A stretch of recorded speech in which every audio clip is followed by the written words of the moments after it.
할렐루야. 오늘 또 말씀을 통해 주시는 그 하나님의 은혜와 역사가 우리 모두에게 함께 하시기를 주님의 이름으로 간절히 축원합니다. 제가 부산에 살면서 누릴 수 있는 여러 가지 혜택들이 있더라고요. 그 중에 하나가 문화생활인 것 같은데, 문화생활 중에도 가끔은 음악회에 갈 기회가 생길 때가 분명히 있습니다. 이 음악회에 가서 개인적으로는 힐링, 회복되고 돌아오는 그런 경험들을 가끔씩 하게 되는데, 지난주 주일 오후에도 음악회를 다녀와야 하는 그런 스케줄이 정해져 있었습니다. 그런데 지난주에 무척 바빴어요. 주일 아침 1부 예배부터 3부 예배까지, 그리고 몇 달에 한 번씩 제가 청년부 설교를 하게 되는데, 지난 주일에는 청년부 설교까지 하니까 오후 4시에 다 끝나더라고요. 몸이 거의 녹초가 되어 있었습니다. 솔직한 제 마음은 집에 가서 쉬고 싶다, 쉬면 얼마나 좋을까, 이런 마음이 간절했지만 이미 스케줄이 되어 있었던 관계로 교회 차에 몸을 싣고 센텀에 있는 이 음악회 장소로 이동해 갔습니다. 5시가 그 시작 시간이었는데 거의 간신히 시간을 맞춰서 딱 들어갔습니다. 좀 숨을 고르고 어떤 곳인가 이렇게 딱 둘러봤는데 저 깜짝 놀랐습니다. 왜냐하면 만석인 거예요. 사람들이 가득 차 있었습니다. 1층, 2층, 3층까지 가득 차서 사람들이 이렇게 많이 모였나, 도대체 어떤 게스트들이 오길래 음악회에 이렇게 사람들이 많이 모였나. 그러고 나서 그 음악회 프로그램을 봤더니 게스트들이 아주 훌륭했습니다. 대단한 분들이 오는구나. 뭐 그들이 졸업한 대학, 서울대학교, 뭐 한국예술종합대학교, 이런 대학교도 유명한 대학교들 뿐만 아니라 게스트 중에 한 분은요, 텔레비전 프로그램 중에 이 팬텀 싱어즈라고 하는 곳에서 당당히 1위 한 사람이 거기에 참여를 하더라고요. 그래서 그 팬들이 생각보다 굉장히 많았습니다. 그분을 좋아하는 사람들은 다 주황색을 하고 왔더라고요. 마스크도 주황색, 스카프도 주황색. 이분 팬이 진짜 많구나 라는 생각을 좀 해보게 됐고, 더 놀라운 사실은 뭐냐면, 깜짝 놀랐어요. 망원경을 갖고 왔더라고요. 제가 뭔가 그랬더니 누가 나오면 그걸 이렇게 쳐다보는 겁니다. 그래서 얼마나 좋으면 저렇게까지 할까. 제 바로 옆에 앉아 계신 어떤 여성분은 막 두 손을 모고 기도하듯이 음악을 경청하는 걸 보면서 이게 신세계다, 이런 생각이 좀 들기는 했어요. 제가 음악을 잘 모르기는 하지만 분위기만 봐도 이 음악회는 대박이 났구나. 우선 만석이니까 할 말이 없는 겁니다. 왜 이렇게 이 음악회는 잘 되는 걸까? 뭐 다른 이유가 없이요, 우선 연출자가 좋은 게스트들을 한꺼번에 다 불러 모으니까 사람들이 그 게스트들의 음악을 듣고 싶은 거예요. 유명한 대학에다가 인기도 있는 사람들, 그리고 외모까지 출중하니 사람들이 안 몰려들면 그게 더 이상할 정도였습니다. 이처럼 사람들은 누구나 멋있고 매력과 실력을 갖춘 사람들, 그리고 그런 사람들의 삶의 이야기도 막 풍성하다고 이야기하면, 그런 게스트들의 노래, 그런 사람들이 하는 음악은 값비싼 돈을 주고도 그건 참여할 가치가 있다, 이렇게 생각을 하는 것 같습니다. 그런데 세상 음악만 그런 게 아니라 교회도 똑같더라고요. 요즘 성도들의 가장 큰 관심 중에 하나가 뭐냐면, 좋은 교회를 찾으면 좋겠다, 만나면 좋겠다, 그리고 좋은 목회자가 담임 목사로 오면 참 좋겠다. 그래서인지 모르겠지만 요즘 한국교회 리더십 체인지가 되면서 담임 목사님을 모실 때 좋은 목사님을 모시기 위해서 요구하는 서류들이 얼마나 많은지 모릅니다. 뭐 탁월한 설교, 이런 건 기본이고요. 그리고 우리 교회 목사님은 그래도 공부를 많이 했으면 좋겠다, 박사학위도 좀 있으면 좋겠다 생각이 들어서 그런지 모르겠지만, 요즘 한국교회 부목사님들 중에 박사학위 공부하시는 분들이 굉장히 많습니다. 왜냐하면 그래도 그게 가산점이 된다고 이야기를 하니까. 뿐만 아니라 가족관계는 당연히 좋아야 되고, 뭐 성품, 그리고 심지어 범죄 경력 조회서도 내라 그래요. 생각해보면 틀린 것도 아닌 것 같기도 해요. 여러분 어떻게 생각하세요? 담임 목사를 청빙하는데 범죄 기록이 있는 사람과 없는 사람, 어떤 사람을 뽑을까요? 없는 사람 뽑을 거 아니에요, 그죠? 어쩌면 당연한 거일 수도 있어요. 더 한 발짝 더 나아가서요, 담임 목사님이 아프면 안 되니까 건강검진 결과도 내라고 이야기를 해요. 저희 교회는 그런 것까지는 안 해서 얼마나 감사한지 몰라요. 제가 오늘 설교 준비하면서 우리 교회 담임 목사 청빙할 때 제출했던 서류들 목록을 한번 쭉 살펴봤거든요. 뭘 냈는가. 그중에 제일 준비하기 어려웠던 거 12가지를 냈는데, 그중에 제일 준비하기 어려웠던 게 뭐냐면 저희 교회는 고등학교 생활기록부를 제출하라 그랬어요. 대체 이게 무슨 상관이 있을까. 근데 걱정이 뭐냐면 저도 청소년기를 지나는 방황하는 시기들이 분명히 있었으니까 학교에서 사고도 치고 정학도 맞은 적이 있거든요. 컨닝하다 걸려가지고 아이고 정학을 맞았는데 이거 생활기록부에 남아있으면 어떡하나, 안 뽑아줄 텐데. 고등학교 요청을 해서 생활기록부를 받았는데 우리 선생님들이 참 좋으신 분들이세요. 분명히 제가 그때 정학을 받아가지고 어디 가서 머물고 있었거든요, 일주일 동안. 그런데 거기다 안 적으셨더라고요. 지나고 보니까 다 하나님의 은혜예요. 아마 정학받은 기록이 있었다면 절대로 안 뽑았을 겁니다. 이런 목사님이 어떻게 오냐, 그렇지 않았을까요? 제가 이 자리에 있을 수 있었던 것은 진짜 하나님의 은혜라, 이런 생각을 분명히 하게 됐는데, 오늘 설교 준비를 하면서는 이것보다 조금 더 명확한 하나님이 왜 저를 우리 온누리교회로 파송하셨는지 그 이유를 명확하게 발견할 수 있었습니다. 그 이유가 뭔가, 세상이 사람을 택하는 기준과 하나님이 사람을 선택하시는 기준이 완전히 다르더라고요. 예수님은요, 세례 요한이 감옥에 갇힌 그 이후부터 본격적으로 하나님 나라 사역에 참여를 하십니다. 회개하라, 천국이 가까이 왔느니라. 갈릴리 일대로 돌아다니면서 이 하나님 나라 복음을 전하시는데, 예수님의 특징은 뭐냐면 혼자서 사역하신 것이 아니라 함께 사역을 하더라. 그래서 함께 사역할 영적 파트너들을 찾으시는 이야기가 오늘 본문에 등장을 합니다. 16절 말씀 같이 한번 읽어볼게요. 같이 읽습니다. 시작.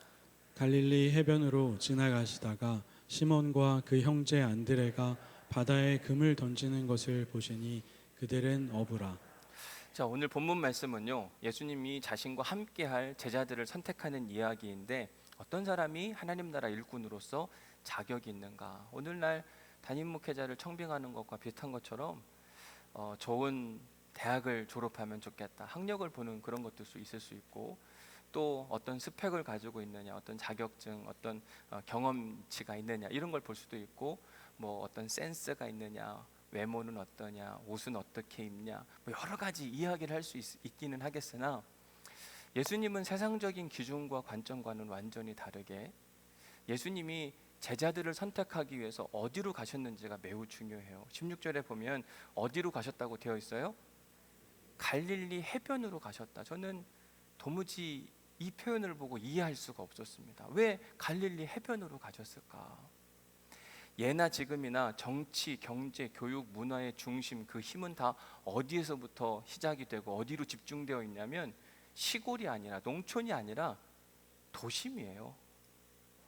그런 차원으로 보면 소위 좋은 인재, 하나님 나라 일꾼으로 탁월한 사람들이 많은 곳은 시골이었던 갈릴리가 아니라 예루살렘, 이스라엘의 수도 역할을 했던 예루살렘이었습니다. 그러면 예수님이 갈릴리가 아니라 예루살렘에 가서 좋은 인들 중에 하나님 나라 일꾼을 뽑아야 되는데, 예수님은 갈릴리 해변가로 가시더라. 왜 가시나? 여러분, 예수님이요, 살던 그 당시에 이 갈릴리라고 하는 동네가 어떤 평가를 받고 있었던 장소인가? 요한복음 1장 46절에 보면 나와요. 같이 한번 읽어볼게요. 시작. 나다나엘이 이르되 나사렛에서 무슨 선한 것이 날 수 있느냐. 빌립이 이르되 와서 보라 하니라. 자, 나사렛에서 무슨 선한 것이 날 수 있느냐? 긍정입니까, 부정입니까?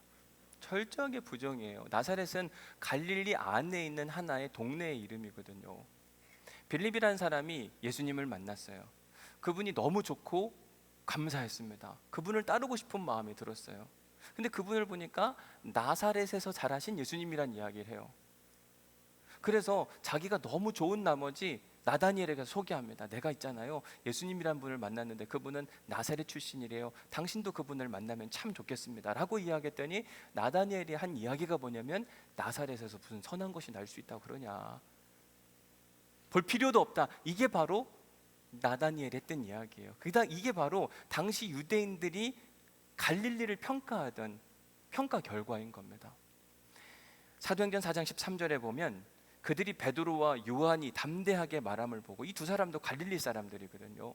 근데 그들을 어떻게 평가하는가? 그들은 본래 학문 없는 범인으로, 배운 것도 없고 가진 것도 없고 그런 저들이 어찌하여 저렇게 말을 잘한단 말이냐, 저 사람들 갈릴리 사람들이 아니냐.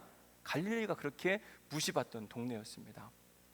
이처럼 갈릴리는 좋은 인재를 찾기에는 불가능한 장소. 옛말에 연목구어라는 표현이 있어요. 나무에 올라가서 물고기를 찾는다. 이 말이 안 되는 얘기잖아요. 물고기는 강이나 바다에 살아야 되는데 왜 물고기를 찾으러 나무에 올라가나. 말이 안 되는 얘기다. 오늘 본문의 상황이 딱 그런 겁니다. 하나님 나라의 일꾼을 찾기 위해서는 갈릴리가 아니라 예루살렘으로 갔어야만 합니다. 예루살렘 중에서도 그 당시에 영적 리더 역할을 하던 사람들이 힐렐과 샴마이라는 사람이 있었거든요. 그들이 유대 사회를 이끌어가던 탁월한 지도자들이었기 때문에 많은 사람들이 그의 제자가 되기를 원했어요. 그러니까 그의 제자가 되기를 원하는 사람들은 실력 있는 사람들, 날 좀 뽑아 주옵소서, 날 좀 뽑아 주옵소서. 예루살렘에 모여 살면서 기다리고 있었는데, 그러면 예수님이 그런 인재들이 모여 있는 예루살렘에 가서 힐렐과 샴마이 학파의 제자들 중에 일부를 뽑든지, 아니면 거기에 가고 싶어서 지금도 막 수련하고 애를 쓰는 그런 사람들 중에 팔로우미, 나를 좀 따라와라, 나와 함께 하나님 나라 사역을 해보지 않겠냐, 이런 제안을 해야 되는데, 신기하게도 오늘 본문에 등장하는 예수님은 예루살렘이 아니라 갈릴리로 가셨고, 갈릴리 중에서도 해변가에 평생 물고기만 잡고 살았던 4명의 제자, 야고보와 요한과 베드로와 안드레, 이 4사람을 당신의 첫 번째 제자 그룹으로 삼으신 것을 보게 됩니다.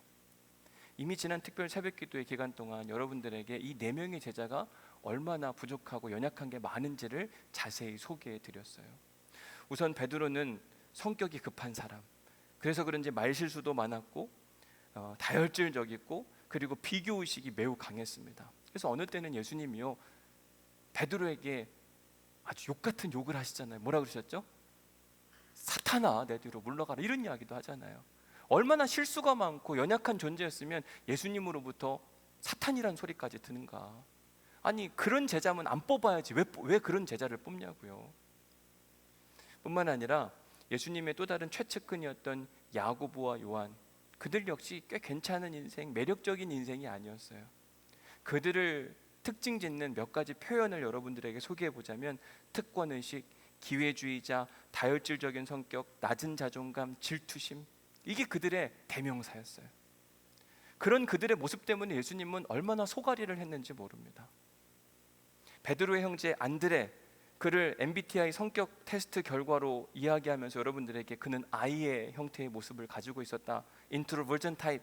여러분, 그런 사람은요, 복음 전도하는 데 있어서 전혀 도움이 되지 않습니다. 그런데도 불구하고 예수님은 안드레에게 가서 팔로미, 나를 따라와라. 왜 이런 이야기를 하시지? 도대체 예수님은 왜 하나님 나라 일꾼을 찾기 위해서 갈릴리 해변가로 가서 부족하고 연약한 그런 성격들이 많았던 베드로와 안드레와 야고보와 요한을 선택하신 것일까? 저는 지난 한 주간 동안 이 고민이 계속 심각했어요. 만약 제가 역도감독 선수라고 생각해 봅시다. 그러면 선수를 이제 대표팀을 구성해야 될 거 아니에요. 나라를 대표하는.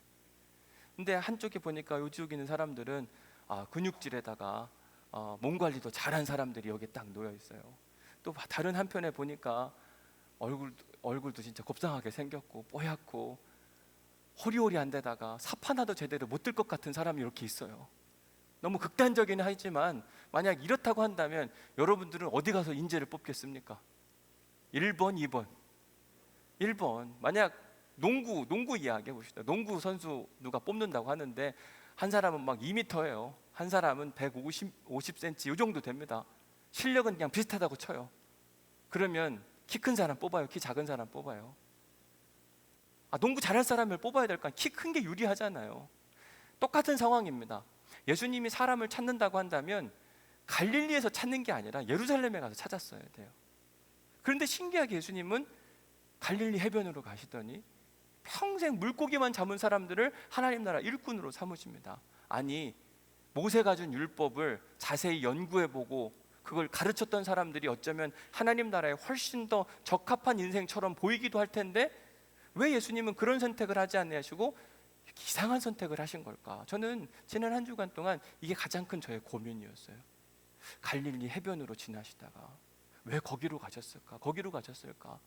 계속 그 물음 가운데 기도하고 말씀을 연구하는 중에 깨달았어요. 그리고 오늘 설교 제목을 정했어요. 오늘 설교 제목을 보면 뭐라고 되어 있어요?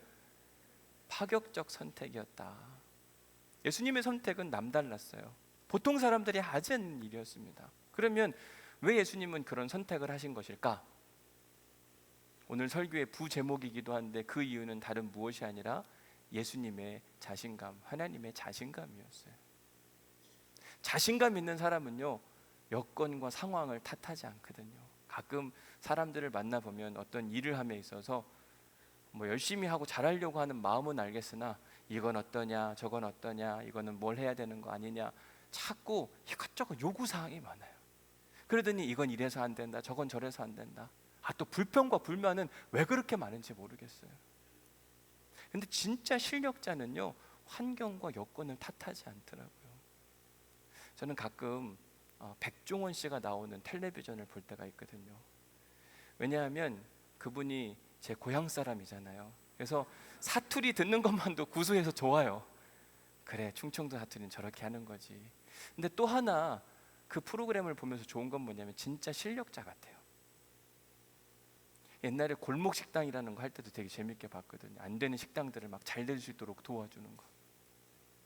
근데 요즘에 새로운 텔레비전 프로그램 하나를 하던데 장사천재 백사장이라는 걸 하더라고요. 해외에 나가서 그 상황과 환경에 맞게 음식들을 다 구하고 조리 도구들 구해서 이제는 우리나라 사람만이 아니라 외국인들의 입맛까지 막 사로잡는 그런 모습을 보는데 이건 이래서 안 되고 저건 저래서 이런 얘기 안 하더라고요. 보니까 이건 이렇게 하면 될 것 같고 저건 저렇게 하면 될 것 같고.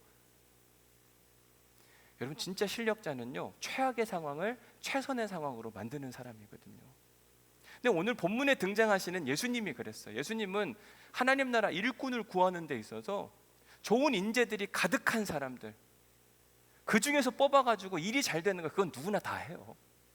근데 예수님은요, 가장 보잘것없고 힘없고 연약한 사람들 중에 일부를 뽑아서 하나님 나라 일꾼으로 삼아 주시는 거예요. 왜? 자신이 있는 거죠. 하면 되지 왜 안 돼? 하나님이 나와 함께 하시는데 하나님 한 분이면 저런 인생들도 충분히 하나님 나라 일꾼으로 만들 수 있다. 이 자신감 가운데 뽑으신 거예요. 그리고 훈련하고 그들과 함께하면서 어떤 결과를 만들어냈는가 잘 보세요. 사도행전 4장 19절 말씀입니다. 같이 한번 읽어봅니다. 시작. 베드로와 요한이 대답하여 이르되 하나님 앞에서 너희의 말을 듣는 것이 하나님의 말씀을 듣는 것보다 옳은가 판단하라. 베드로와 요한이 성령의 충만함을 받고 사람들 앞에서 하나님 나라를 선포하는데 그 복음이 사람들의 마음을 찔리게 했어요. 그러자 사람들이 너희들 말 좀 그만해. 한 번만 더 하면 다시 감옥에 쳐 넣을 것이고 다시 한 번만 더 하면 죽을 수도 있어. 이번 한 번은 용서해 줄 테니까 더 이상 하면 안 돼? 라고 이야기했을 때 했던 이야기가 너희가 하나님 앞에서 한번 생각해 봐라. 너희의 말을 듣는 것이 옳은가? 하나님의 말씀을 듣는 것이 옳은가? 우리는 하나님 말씀 듣는 것을 더 당연하다고 생각한다. 여러분, 예수님의 제자들 베드로와 요한이 이런 인간들이 아니었거든요. 조금 무서우면 도망가던 인간들, 자기 혼자 살겠다고 막 안간힘을 쓰고 높은 자리에 올라가려고 애를 쓰는데 사도행전에 등장하는 예수님의 제자들이 완전히 달라졌어요. 특별히 야고보의 이야기를 보면은요, 그때 헤로드 왕이 손을 들어 교회 중에서 몇 사람을 헤아려 하여 요한의 형제 야고보를 칼로 쳐 죽이니. 예전에는요, 자기 혼자 살겠다고 안간힘을 썼는데 어느 순간부터 하나님 나라를 위하여 자기의 생명을 다 내어놓는 믿음의 사람으로 완전히 바뀌었습니다. 어떻게 이런 일이 가능할 수 있었느냐? 예수님 안에 계셨던 성령님이 그렇게 만들어 주신 거예요. 예수님은 알고 계셨어요. 예수님이 성령 세례를 받고 나서 자신감 있는 겁니다. 하나님이 함께 하시면 안 변할 사람이 한 사람도 없다. 그러니 저 부족하고 연약하고 사람들에게 무시받고 살고 있었던 저 갈릴리 어부들을 선택해서 저들을 하나님 나라 인생으로 완전히 바꾸어 보자. 하나님이면 충분히 가능하다. 이 마음을 가지고 그들을 택했고 그들과 함께 보냈으며 그들을 훈련시켰더니 성령님이 그들 위에 임하사 그들의 인생을 완전히 바꾸어내셨어요.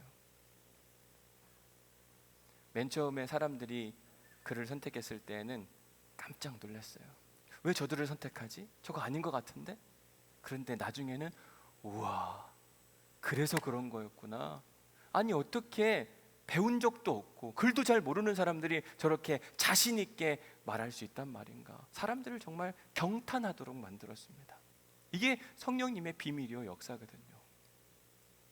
그런데 여러분, 오늘 설교를 들으시면서 여러분들이 꼭 아셔야 되는 영적 비밀 하나를 이제 소개해 드리려고 합니다.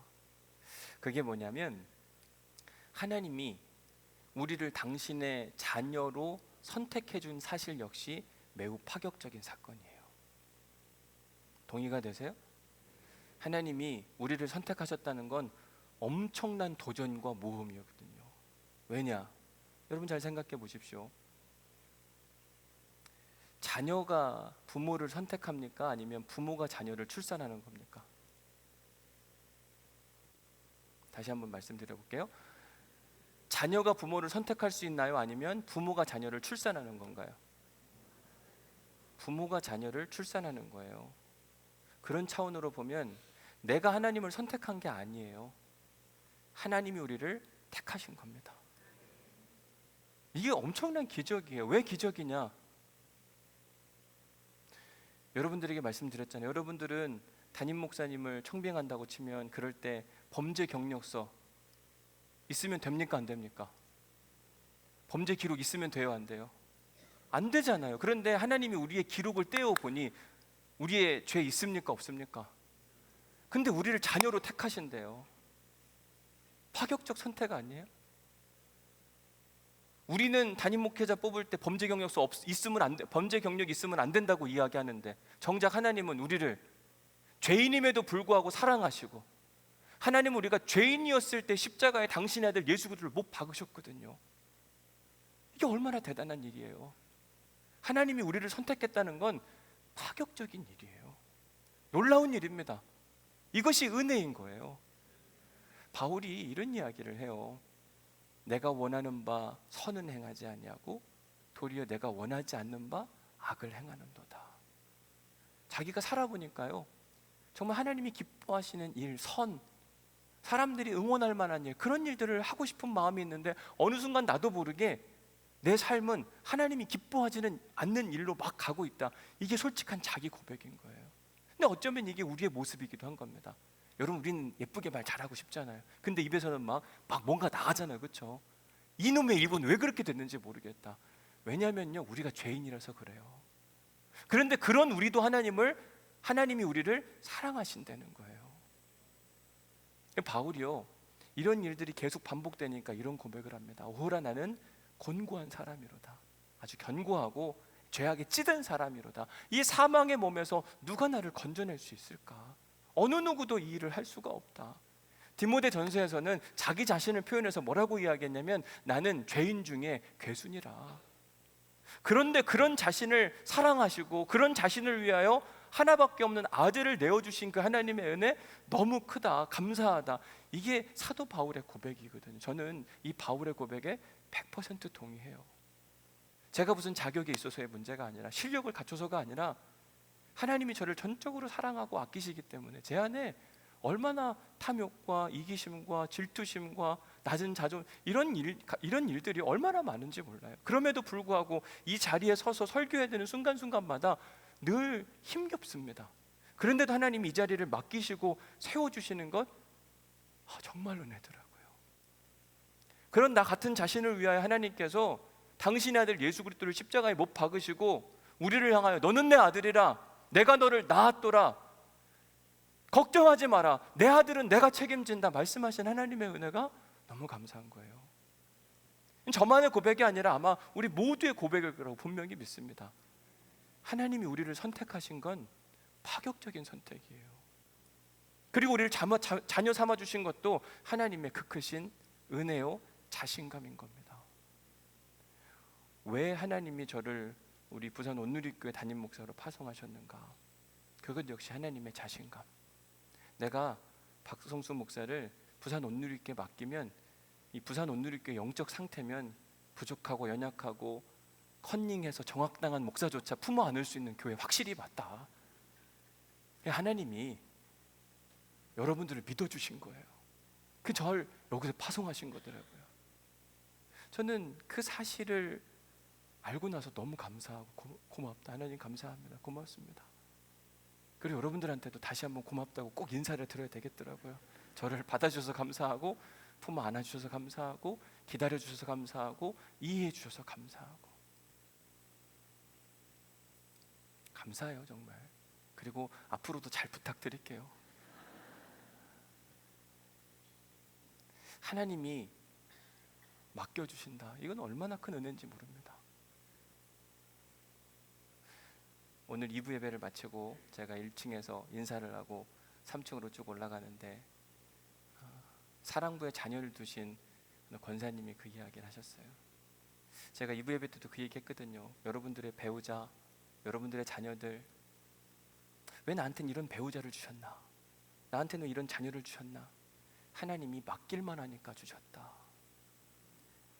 사랑부에 자녀를 두고 계신 우리 권사님이 목사님 2부 예배 때 온라인으로 드렸는데 그때 아멘 아멘 했어요. 하나님이 날 믿어주시니까 우리 사랑부에 이 아이를 저한테 허락하신 거예요. 맞아요. 여러분 그러니까 탓하지 마세요. 여러분들을 믿으니까 여러분들의 남편을 주시고 여러분들의 아내를 주시고 여러분들의 자녀를 주신 거예요. 그냥 감사해야 하세요. 나를 믿어주신 하나님께. 그러니까 그러면요 집에 가서 남편을 보면 은혜가 돼요. 하나님 날 믿으셨구나. 아내를 봐도 은혜가 돼요. 하나님이 얼마나 믿으셨으면 날 이런 아내를 주시나. 자녀를 보면서도 감사. 하나님 날 이렇게까지 믿는다고? 다 감사밖에 안 나올 수밖에 없어요. 모든 것이 다 감사하기를 간절히 축복합니다. 그래서 셀원들을 하나님 보내주신 것도 여러분들의 셀을 믿으시니까 보내주시는 거고, 그러고 나면 여기가 아멘이 엄청 나오네요. 성가대도 누군가 믿어주니까 그분을 거기 지금 넣어주신 거예요. 다 이유가 있는 거라니까요. 얼마나 믿었으면 그러나. 하나님은 예수님을 믿으셨어요. 그러니까 갈릴리 해변가에서 그 부족하고 연약한 사람들 중에 제자를 선택하게 하셨고 그들을 훈련하게 하신 겁니다. 말씀을 마무리하면서 두 가지만 여러분들이 꼭 기억하시면 좋을 것 같습니다. 첫 번째는 하나님께서 나를 선택하시고 자녀 삼아 주신 것은 하나님의 파격적인 선택이었다. 이 사실을 꼭 잊지 않으셔야만 합니다. 내가 엄청난 의인이고 뭘 할 수 있고 이래서의 문제가 아니라니까요. 우리는 예수님의 제자들처럼 실수 많고 부족하고 얼마나 연약한지 몰라요. 우리 범죄 경력서 세상에서는 안 나올지 모르나 하나님의 입장에서 범죄 경력서 떼면 막 계속 나올 겁니다. 그러니까 보세요. 제 생활 기록부 이야기 해드렸지만 없는 것도 다 나오잖아요. 제가 이야기만 하면 다 나올 수 있어요. 더한 얘기도 해드릴 수 있으나 그러면 여러분들이 크게 실망할까 봐 더 이상 하면 안 될 것 같아요. 그런데 보이지 않는 영역에서도 하나님은 은혜를 베푸셔서 이 자리에 서서 여러분들과 말씀을 나누게 하시는 거라니까요. 하나님이 저를 온누리교회 담임 목사로 40대 초반에 담임 목회 경험도 없는 저를 파송하신 거 정말 파격적인 일이에요. 왜 그랬나? 하나님이 여러분들을 믿어주셨기 때문에. 나를 선택하신 그 이유도 하나님이 정말 자신감 있는 겁니다. 걱정하지 마. 너 같은 인간도 내가 바꿀 수 있고 하나님 나라 백성으로 만들 수 있을 테니까 염려하지 마라. 하나님이 엄청난 도전이거든요. 그러니까 우리가 해야 할 일은 하나님께 무조건 감사하는 거예요. 나 같은 사람도 받아주셔서 감사합니다. 그리고 그런 사람들이 꼭 해야 할 일이 뭐냐면 탓하지 않는 거예요. 이건 이래서 그렇고 저건 저래서 그렇고. 내가 만약 금수저였다면, 우리 셀에 진짜 정말 좋은 셀이 있었다면, 나에게도 좋은 달란트가 있었다고 한다면 얼마나 좋을까. 다 있으면 좋겠죠. 그러나 그렇게 아무리 원해도 이루어지지 않아요. 그죠? 지금 나는 나잖아요. 그리고 잘 생각해 보면 우리의 환경과 여건이 문제가 아니더라고요. 예수님 보면 제자들과 함께 그렇게 다니면서 얼마나 속썩어요. 그런데 신기하게 그 제자들이 한순간 한순간 변하는데 그와 함께 하시는 성령님이 그와 함께 했더니요, 놀라운 변화와 역사가 막 일어나게 되거든요. 결국 정말 제일 문제는 뭐냐면 우리 안에 성령님이 계시냐 안 계시냐의 문제예요. 내 안에 자신감과 두려움과 염려가 있냐 없냐, 내 안에 왜 이렇게 두려움과 염려와 근심과 걱정이 많은가 잘 생각해 보면 우리 안에 주님이 안 계셔서 그래요.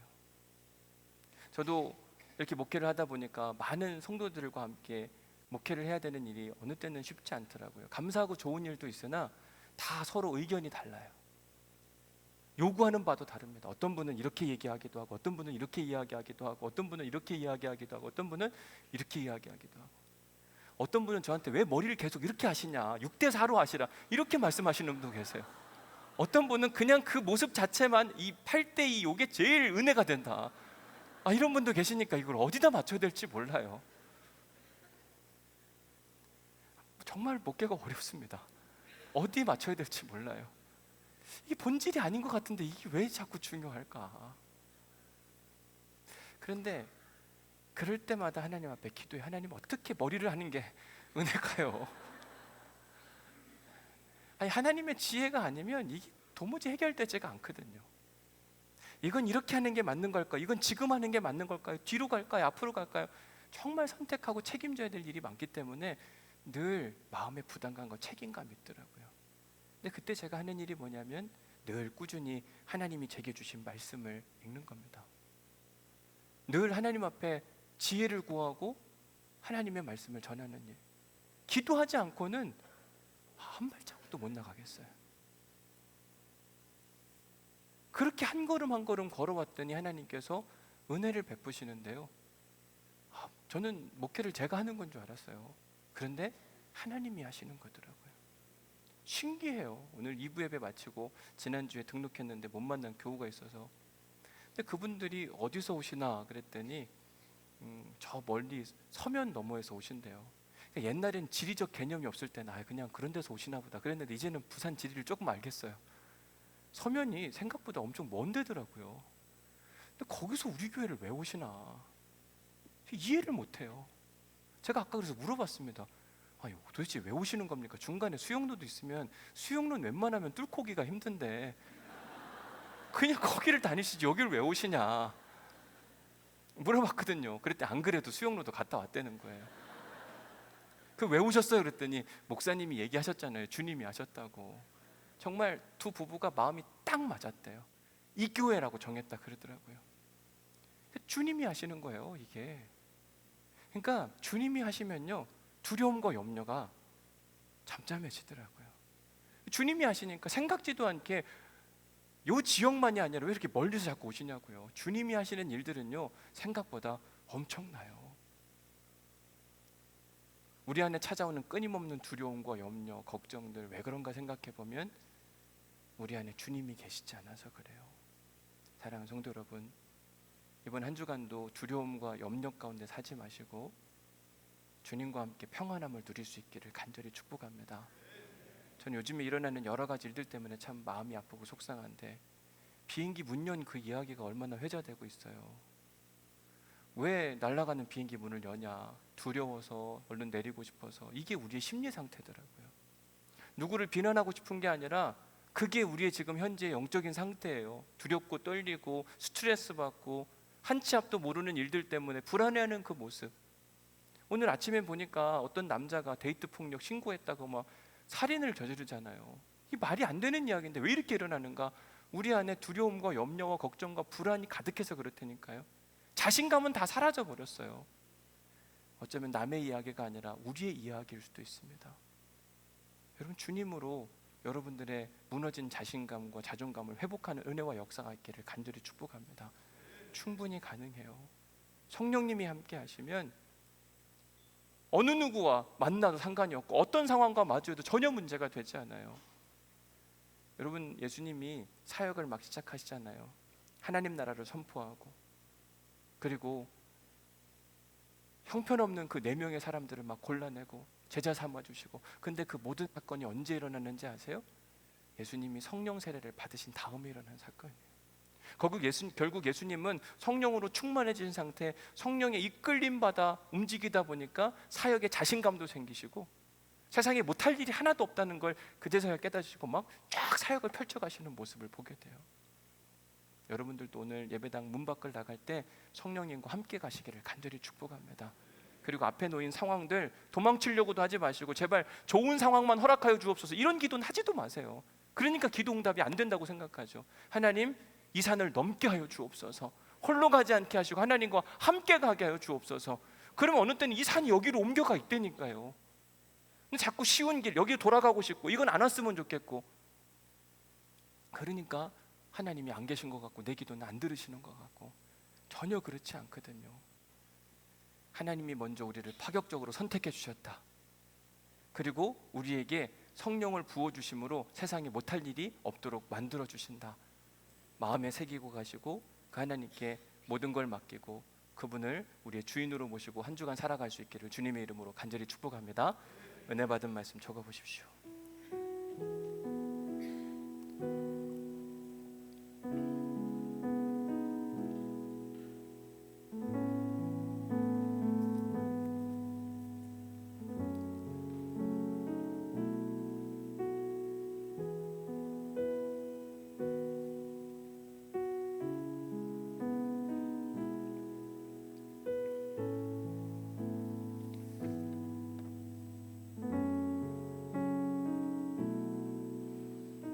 두 번째 질문입니다. 예수님께서 갈릴리에서 보잘것없어 보이는 사람들 베드로와 안드레와 야고보와 요한을 당신의 제자들로 택하신 그 사건은 그분의 무엇 때문이었다고요? 자신감, 자신 있는 겁니다. 바꿀 수 있다, 훈련시키면 된다, 내가 하는 게 아니라 나와 함께 하시는 성령님이 하신다, 이 마음의 확신이 있으니까 저들을 골라도 전혀 문제가 안 되는 겁니다.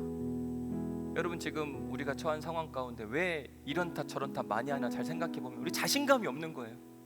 근데 그 자신감은 난 할 수 있다, 할 수 있다 이래서 생기는 게 문제가 아니라 하나님이 함께 하시면 자연히 생기는 거예요. 하나님 일하실 것 같은데 어떻게 일하실까 막 기대와 궁금증이 막 생겨나는 겁니다. 돼요, 분명히 됩니다. 근데 그 자신감은 어떻게 회복되는가? 예수님께서 가지셨던 그 자신감의 근거는 무엇인가? 언제부터 그 일이 일어나게 되냐면 예수님의 성령 살해 사건 이후부터예요. 성령이 우리에게 임하시면 충분히 가능합니다. 그 주님의 은혜와 능력을 믿고 나아갈 수 있기를 간절히 축복합니다. 지난 화요일 날이었는데요, 저희 교회에 광고해드린 대로 이 삼남연의 여선교회 대회가 있어가지고 같이 그 대회에 참석하고 또 저도 주제 강연을 맡은지라 함께 주제 강연을 해야 되는데 이렇게 우리 교인들하고 할 땐 조금은 편하긴 한데 낯선 분들하고 한다는 게 되게 두렵고 떨리더라고요. 게다가 이 경상도 일대에서 한 500명이 여성분들이 와서 여기 앉아가지고 이렇게 저 한 사람을 쳐다보니까 굉장히 두렵고 떨리더라고요. 어디다 눈을 둬야 될지도 모르겠고, 야 이거 큰일 났다. 시작을 하면서도 두렵고 떨리는 마음이 너무 강했어요. 그래서 시작하면서 그랬거든요. 나 오늘 왜 이렇게 떨리는지 모르겠다. 하나님이 정말 일하셨으면 좋겠다. 그리고 시작 전에도 와서 기도하고 끝나고도 기도하고 그러는데 계속 두렵고 떨리는 마음이 있었거든요. 근데 어느 순간 막 제가 이 앞에 나가가지고 막 휘젓고 다니고 있더라고요. 그래서 한참 그러다가 제가 미친 것 같다. 정말 재밌게 행복하게 했거든요. 근데 왜 그런가 생각해 보니까 주님이 하신 거예요. 그럼 주님이 하시면 어느 순간 주님께 맡기고 갔거든요. 맨 처음엔 두렵고 떨렸거든요. 근데 주님께 맡기고 갔더니 어느 순간 그게 즐겁더라고요.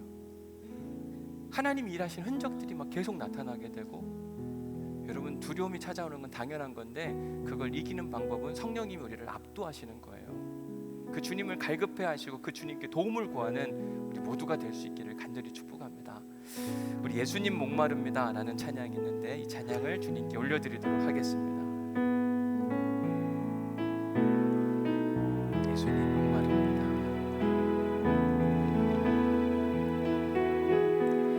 예수님 목마릅니다.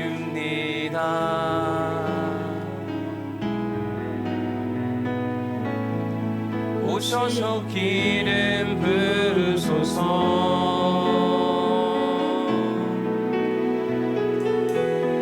주님을 사모합니다.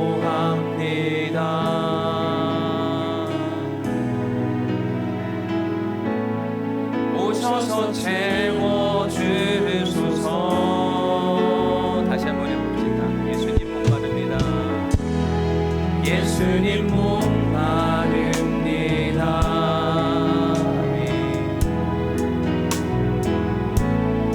오시어 기름 부으소서.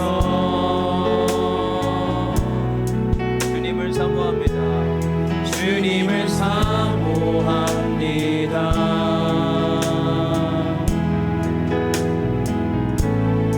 오셔서 채워주소서. 성령의 불로, 성령의 불로, 성령의 불로, 임하소서, 임하소서. 성령의 불로, 성령의 불로 기름 부으소서. 기름 부으소서. 성령의 불로, 성령의 불로, 성령의 불로 임하소서, 임하소서. 성령의 불로, 성령의 불로 기름 부으소서. 성령의 불로,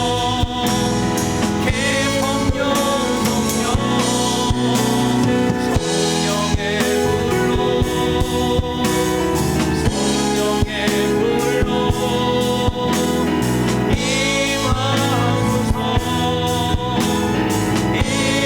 임하소서, 임하소서. 성령의 불로, 성령의 불로 기름 부으소서, 기름 부으소서.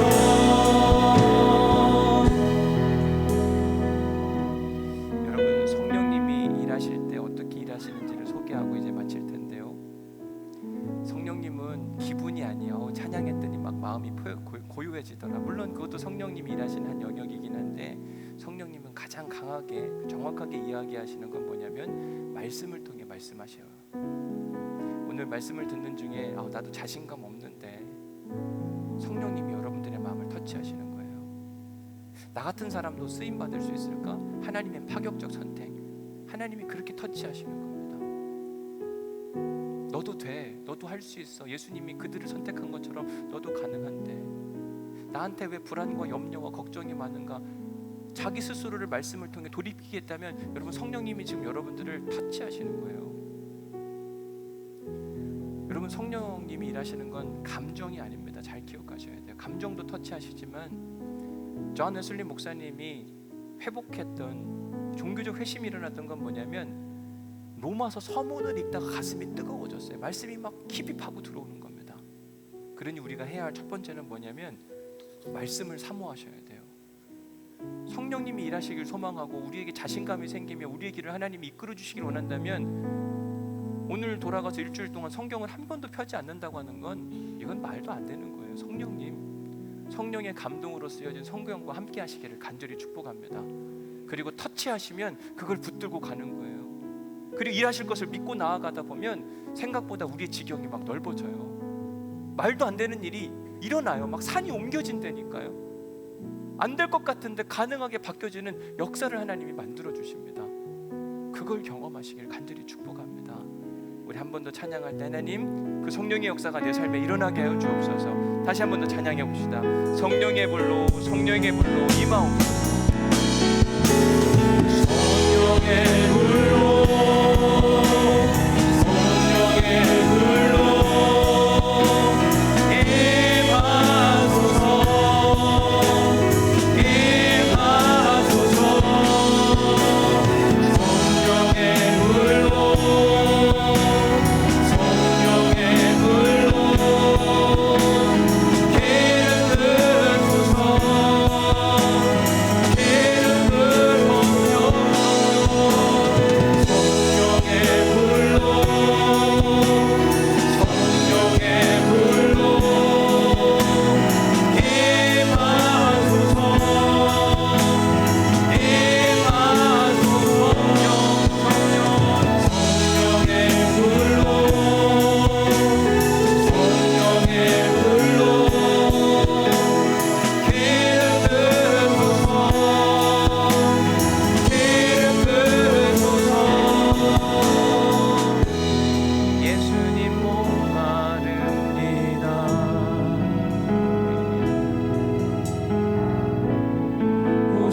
주여 기름 부으소서. 주님을 사모합니다. 주님을 사모합니다.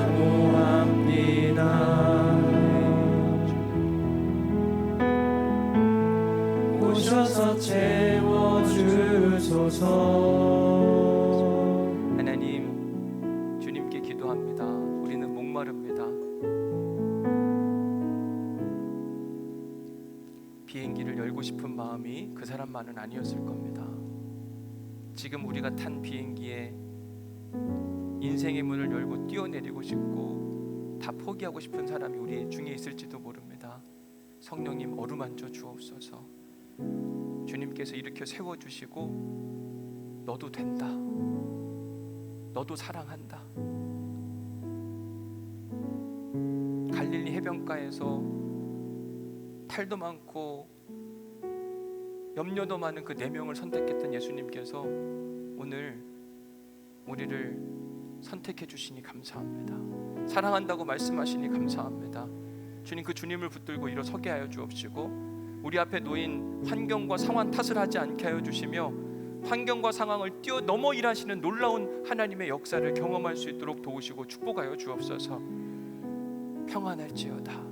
모든 두려움과 염려는 떠나갈지어다. 공황장애는 떠나갈지어다. 불면증도 떠나갈지어다. 자유를 누릴지어다. 평안하라. 주님, 오늘 말씀과 기도와 찬양 가운데 은혜 주셨사오니 이 마음을 붙들고 가게 하여 주옵시고 모든 어둠의 권세들은 사라지게 하시고 오직 주님과 함께 영원한 은혜를 누릴 수 있도록 도우시고 축복하여 주옵소서. 이제는 우리 주 예수 그리스도의 은혜와 아버지 하나님의 극진하신 사랑과 성령님의 감동 감화 역사 교통 위로하심이 마음의 근심과 염려와 나 같은 자, 자존감이 무너진 모든 사람들을 택하시고 은혜 베푸실 그 하나님을 믿고 나아가는 우리 사랑하는 오늘 있게 모든 성도들 가운데 그 하나님의 평강이 영원히 함께 하시기를 간절히 축원하옵나이다. 아멘. 아멘. 감사합니다.